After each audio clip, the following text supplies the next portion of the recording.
Assalamu alaikum wa rahmatullahi wa barakatuhu.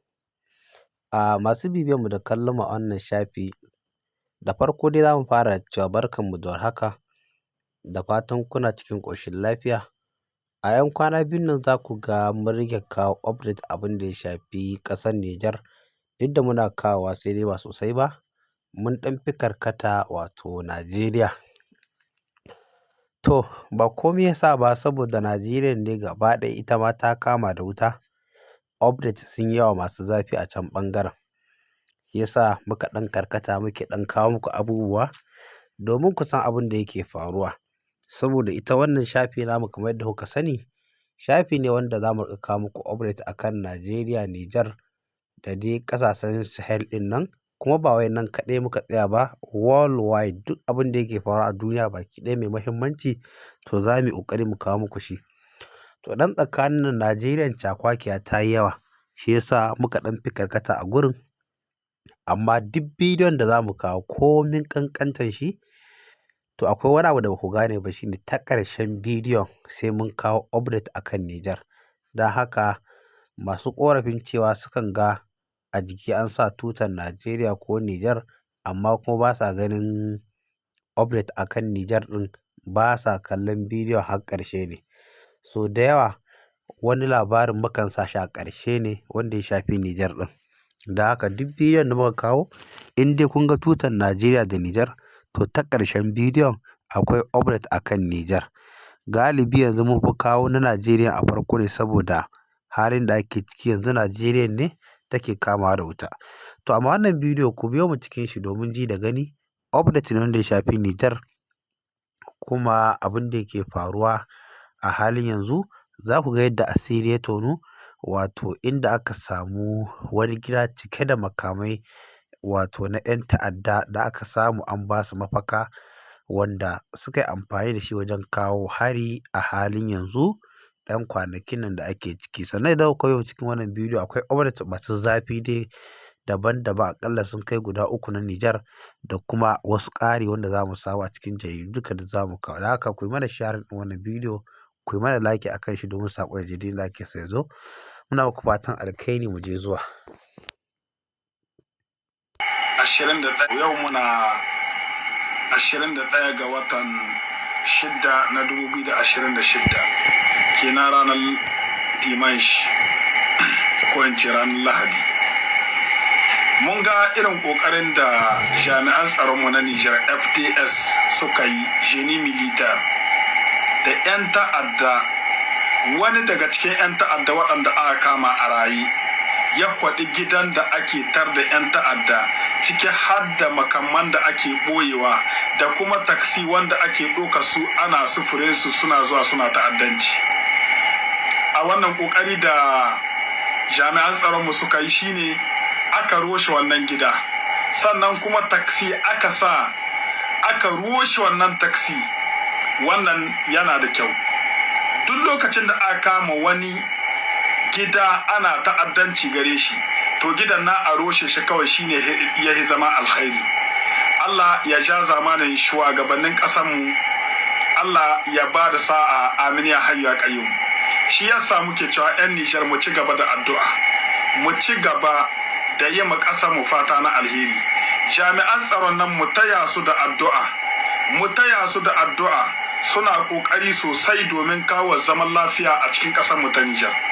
Ɗan ta'adda duk inda an ka gan shi, to ya kamata a sanar da hukuma ta yi bincike. Ko mutum da kuka gani ba ku yarda da shi ba, to ku sanar da hukuma, ita za ta zo ta bincike shi. In ɗan ta'adda na a kama shi a hukuntar da shi. Allah ya tsare ƙasarmu ta Nijar, ya ba mu zaman lafiya, amin ya hayyu ya qayyum. 'Yan Nijar, wallahi ku raba kanku da wani kabilanci da wai son kabilar ku hiye da ƙasar ku. Akwai mutanen da muke ganin suna son kabilar su hiye da ƙasar su.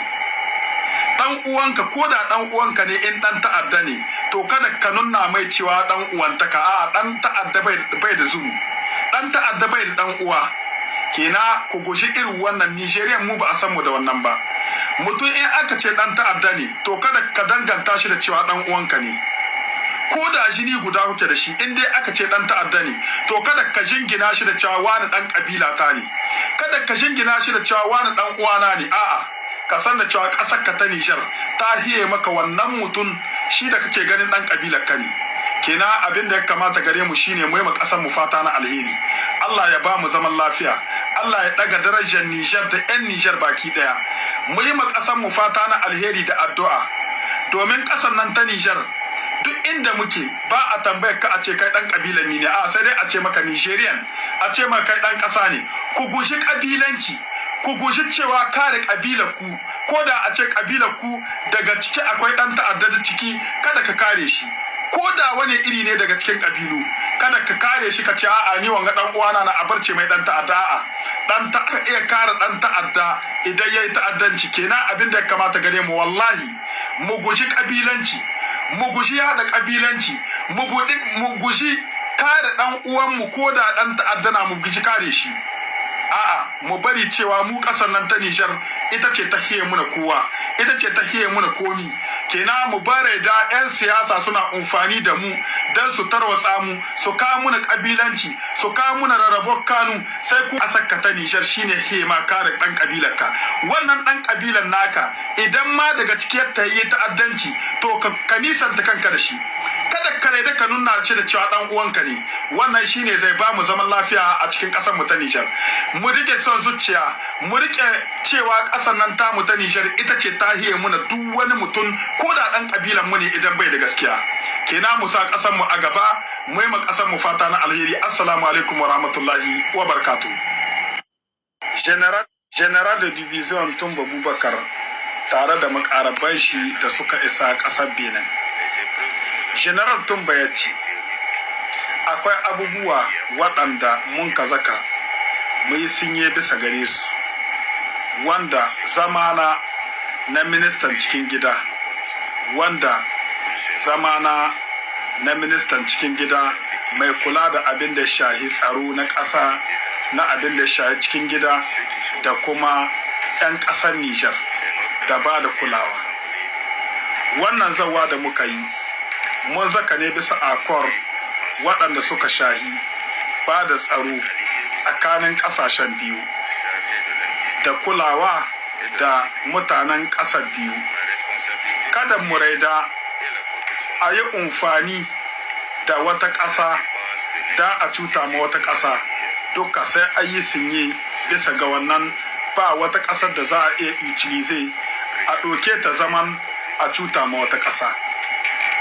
Za mu yi sinye bisa ga akor abin da ya shahi tsaro da kuma yaƙi da ta'addancin da ake yi a cikin Sahel. Za mu yi sinye bisa gare shi na kada a cuta ma kowa daga cikin wannan ƙasashe. Bisa ga wannan sharuɗa su ne mun kazaka bisa gare su. Wannan sinye shine ya kamata gare mu. Abinda muke fama da shi shine ta'addanci da abin da ya shahi ƙasashen da suke amfani da 'yan ta'adda ana cutar da wasu ƙasashe. Wannan akwar mai kyau ne wanda in kuka saurari maganganun da General de Division Tumba Bubakar ya yi, maganganu ne waɗanda suke da mahimmanci, wanda idan Benin ta yi ta raida da wannan condition da wannan sharuɗa da gwamnati CNSP ta gindaya bisa ga ta raida da wannan abu, to nan ba da jimawa ba sojojin France za su barin ƙasar Benin. Kuma General de Division Tumba ya ce ba za a raida ba da a ɗauki wata iyaka da a cuta ma wata iyaka. Wannan suna sharuɗa wanda General de Division Tumba Bubakar ya kai a ƙasar Benin, wanda wannan sharuɗa suna da yawa waɗanda Nijar ta gindaya, wanda ƙasar Benin ba za ta raida da waɗansu mutane daga wata ƙetare su raida a shigo ta iyakar Benin da a cuta ma ƙasar Nijar. Na biyu kenan, na ɗaya kenan. Na biyu akwai condition da an kasa dangane da kayan da 'yan Nijar suke ɗaukowa daga ƙasar Benin bisa ga sharuɗa na ƙwarai waɗanda ba za su cuta ma ƙasar Nijar ba da ƙasar Benin. Wannan su ne condition waɗanda General de Division tare da tawagar shi ƙarƙashin Premier Minister chef de gouvernement da ya iza wannan delegation ta tahi ƙasar Benin. Allah ya ba mu zaman lafiya, ya ba ƙasar mu zaman lafiya da wannan ƙasashe namu baki ɗaya. Amin ya hayyu ya qayyum. Mu ci gaba da yi ma ƙasashen mu fata na alkhairi. General Darmi Abdurrahman Chani da shi da makarabban shi na CNSP. Yan uwa mu ci gaba da ba da haɗin kai ƙasar mu ta Nijar baki ɗaya. Amin ya hayyu ya qayyum. Kamar yadda kuka gani jiya ne ranar Juma'a 19 ga watan Juin na 2026. General de Division Tumba Bubakar ya tahi ƙasar Benin inda ya sauka kamar yadda kuka gani aka yi mai tarbe a ƙasar Benin. Ya je ne tare da wannan delegation da aka haɗa ƙarƙashin Premier Minister Chef de Gouvernement Ali Muhammad Lamin Zan domin kawo tsaro kuma da irin sharuɗoɗin da za a gindaya wajen buɗe wannan hayya. Wannan hayya kun sani hayya ce wadda take kawo arziki da dama zuwa ƙasar Nijar, wadda kuma take kai arziki da dama zuwa ƙasar Benin, wanda ga kiyasi aka ce wannan hayya da 'yan Nijar suke sayo kaya suna zakkuwa ta ruwan Benin tana ba da kashi 60 cikin 100 na arzikin ƙasar Benin, wanda wannan zai kawo ci gaba ga wannan ƙasashen biyu. 'Yan uwa mu yi ma ƙasar mu fata na alkhairi. Allah ya gwada muna lokacin da aka buɗe wannan hayya domin zurga-zurga ta ci gaba tsakanin ƙasar Benin da ƙasar Nijar. Kun sani ko harin da an ka kai shekaran jiya, shugaban ƙasa Benin ya yi Allah waddai da kuma gargaɗi da harin da an ka yi na Airport International Jure Hamani na ƙasar Nijar. Bayan shi mai ƙasar Algeria shi ma ya yi Allah waddai da gargaɗi da harin da aka kai Airport International Jure Hamani. 'Yan uwa mu ci gaba da yi ma ƙasar mu fata na alkhairi. Allah ya ba mu zaman lafiya, Allah ya ƙarfafa danƙon zumunci da duka 'yan uwan mu ƙasashen mu na Afirka mu zama ƙasa guda uwa ɗaya uba ɗai. Allah ya gwada muna lokacin da Najeriya shi ma za mu je hulɗa ta komo tsakanin mu da Najeriya, saboda Najeriya su ma 'yan uwan mu ne kuma uwa ɗaya uba ɗaya muke. Assalamu alaikum wa rahmatullahi wa barakatuh. To wannan shine abin da yake faruwa. Idan kuma ka koma ɓangaren jarida za mu ga cewa taron ministoci da ƙwararrun Benin da Nijar ya kammala a Kwatano. Taron ministoci da ƙwararrun wato daga jamhuriyar Benin da Nijar ya kammala da misalin ƙarfe 2 na rana a yau watan 21 ga watan Yuni shekara ta 2026 a birnin Kwatano. Tattaunawar ta mayar da hankali ne kan shirye-shiryen waton fage domin warware batutuwan da suka shafi dangantakar ƙasashen biyu, musamman batun sake buɗe iyakar da aka rufe bayan tsawon lokaci na takaddama tsakanin maƙwabtan ƙasashen. Bayan kammala zaman, tawagar jamhuriyar Nijar ta bar Benin a wannan Lahadi bayan gudanar da muhimman tattaunawa da nufin samar da sabuwar fahimta da ƙarfafa amincewa tsakanin ɓangarorin biyu. Masu sa ido na ganin cewa wannan tattaunawa ta muhimmiyar alama ce ta ci gaba a ƙoƙarin da dawo da kyakkyawar alaƙa tsakanin Benin da Nijar, tare da samar da yanayi mai kyau ga bunƙasa harkokin kasuwanci, zirga-zirgar jama'a da haɗin gwiwa na tsaro a yankin. Ana sa ran sakamakon tattaunawar zai taimaka wajen ƙarfafa dangantakar diflomasiyya da samar da mafita ga batutuwan da suka janyo tsaiko tsakanin ƙasashen biyu a cikin shekarun baya. idan ba ku manta ba tun bayan hawan sabon shugaban ƙasar Benin, kai tun a karon farko irin tawagan da ta tashi daga cikin birnin Nijar ta je ta wato Benin wajen taya murna na wato rantsar da shi sabon shugaban ƙasa, da kuma yadda bayan sun isa shugaban ƙasa wato a wancan ƙasa ɗin aka tarbe su wannan tawaga na Nijar.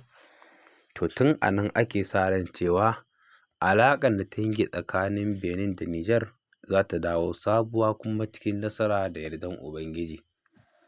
To tun daga nan dai ake ci gaba da tattaunawa, inda shi wannan shugaban Benin idan ba ku manta ba, a yawace-yawacen da ya yi a ƙasashen Afirka yana daga cikin inda ya je irin Nijar ɗin, Mali, Burkina Faso, Najeriya da dai wasu yankuna, kuma duka ba don komai ba domin ƙara wato ƙarfafa zumunta da kuma alaƙa wanda ya shafi kasuwanci, tsaro da dai sauran abubuwan da za su kawo ci gaba a wannan ƙasashe.